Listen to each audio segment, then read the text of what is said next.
ہر نبی ہر پیغمبر کی زندگی جدوجہد اور قربانیوں سے بھری پڑی ہے، مگر حضرت ابراہیم علیہ السلام کی زندگی کا ہر لمحہ پریشانیوں اور قربانیوں میں گزرا، اور آخر میں آپ نے اپنی اولاد تک کی قربانی دے ڈالی۔ نتیجے کے طور پر ہم ابراہیم علیہ السلام کو خدا کا حبیب پاتے ہیں۔ اس مبارک ماہ میں آئیے یہ جاننے کی کوشش کرتے ہیں کہ حضرت ابراہیم علیہ السلام کی زندگی کے وہ کون سے اتار چڑھاؤ تھے جن کی بنا پر آپ کو اللہ تعالیٰ کا حبیب ٹھہرایا گیا۔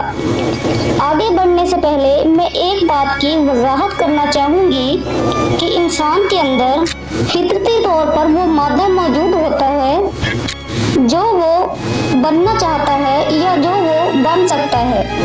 مثلاً ایک ڈاکٹر فطرتی طور پر ڈاکٹر ہی ہوتا ہے، اس کے اندر ڈاکٹر بننے کے سارے ہنر موجود ہوتے ہیں، بس یہ ہنر تب کھل کر سامنے آتے ہیں جب وہ اپنی پڑھائی کے دوران جدوجہد کرتا ہے، ہاسٹل کی زندگی کے مشکل بھرے حالات کا سامنا کرتا ہے، اپنے سینئر کی ڈانٹ سنتا ہے اور پریکٹیکل کے میز پر جسموں کی چیر پھاڑ کرتا ہے، تب کہیں جا کر وہ ڈاکٹر بن کر نکلتا ہے۔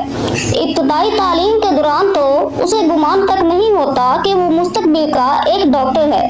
بہت سارے طالب علم طب کی تعلیم حاصل کرنے کے دوران بڑی بے رغبتی سے پڑھائی کرتے ہیں اور اکثر بیچ میں تعلیم ادھوری چھوڑ کر چلے جاتے ہیں، اور جو رک جاتے ہیں وہ کبھی بھی اچھے ڈاکٹر نہیں بن پاتے، کیونکہ ان کی فطرت میں ڈاکٹر بننے کا مادہ ہی نہیں پایا جاتا۔ وہ تو بس اپنی فطرت اور والدین کی خواہش کے مطابق بس درمیان میں پس کر رہ جاتے ہیں۔ ان کی فطرت انہیں بنانا کچھ اور چاہتی ہے، مگر وہ کچھ اور بننے کی کوشش میں لگے رہتے ہیں اور آخر ناکام ہو جاتے ہیں۔ اتنی لمبی وضاحت کا مقصد صرف یہ ہے کہ حضرت ابراہیم علیہ السلام بھی بہت سی مشکلات سے گزرے، بہت سی جدوجہد کے بعد وہ خلیل اللہ ٹھہرائے گئے۔ حضرت ابراہیم علیہ السلام کی پیدائش، نبی کی پیدائش سے پہلے ہی وہ نبی بنائے جا چکے ہوتے ہیں، بس انہیں ان کا منصب ان کے صحیح وقت پر دیا جاتا ہے۔ اور دلچسپ بات یہ ہے کہ ان انبیاء کو نبوت دیے جانے سے پہلے تک اس بات کا گمان تک نہیں ہوتا کہ اگلے ہی پل ان کے ساتھ نبوت جیسا خوشگوار اور ذمہ دار واقعہ ہونے والا ہے۔ کچھ انبیاء اس عمل سے مستثنیٰ ہیں۔ موسیٰ علیہ السلام آگ کی تلاش میں جاتے ہیں اور آپ کو نبوت سونپ دی جاتی ہے۔ نبی کریم صلی اللہ علیہ وآلہ وسلم غار حرا میں گوشہ نشین ہیں اور آپ کو نبی بنا کر قرآن سونپ دیا جاتا ہے۔ نبوت سونپے جانے سے پہلے ہر نبی اللہ کی نگرانی میں ہوتا ہے۔ بچپن میں جب حضرت ابراہیم علیہ السلام نے اپنے ارد گرد بت پرستی کا ماحول دیکھا تو آپ کو یہ بات نہایت عجیب لگی، کیونکہ آپ کی فطرت میں سلیم تھی اور اللہ کے مسلسل نگرانی میں بھی آپ پل رہے تھے، پھر کیسے آپ بتوں کی طرف مائل ہو سکتے تھے؟ مگر دوسرے منظر میں ہم دیکھتے ہیں کہ آپ خدا کی جستجو میں ہیں، سرگرداں ہو چکے ہیں، اور یہی جستجو انہیں پہلے سورج کے پاس لے جاتی ہے۔ خدا اکبر، یہ سب سے بڑا ہے، شاید یہی خدا ہے، مگر ڈوبتے سورج کے ساتھ ہی آپ کا یہ خیال بھی ڈوب گیا۔ بھلا ڈوبنے والا خدا کیسے ہو سکتا ہے؟ چاند طلوع ہوا، اس کی دودیا اور ٹھنڈی روشنی نے انہیں آمادہ کیا کہ آپ اسے خدا سمجھ بیٹھے، مگر ستارہ سحر نے آپ کے اس خیال کو بھی دھندلا کر رکھ دیا۔ جس کی روشنی صبح کے اجالوں سے مانند پڑ جائے، بھلا وہ خدا کیسے ہو سکتا ہے؟ آخر کار آپ کی جستجو ایک نقطے پر آ کر ٹھہر گئی۔ چاند کو اجالوں کا پیراہن بنانے والا، درختوں اور سبزوں کو ہری چادر اڑانے والا، آتی جاتی سانسوں کو رواں کرنے والا کوئی تو ہے جو یہ سب کر رہا ہے، اور جو یہ سب کر رہا ہے بس وہی میرا خدا ہے، بس وہی میرا رب ہے۔ یہ نقطہ بہت ہی مضبوطی سے آپ کے دل میں ٹھہر گیا۔ نتیجے میں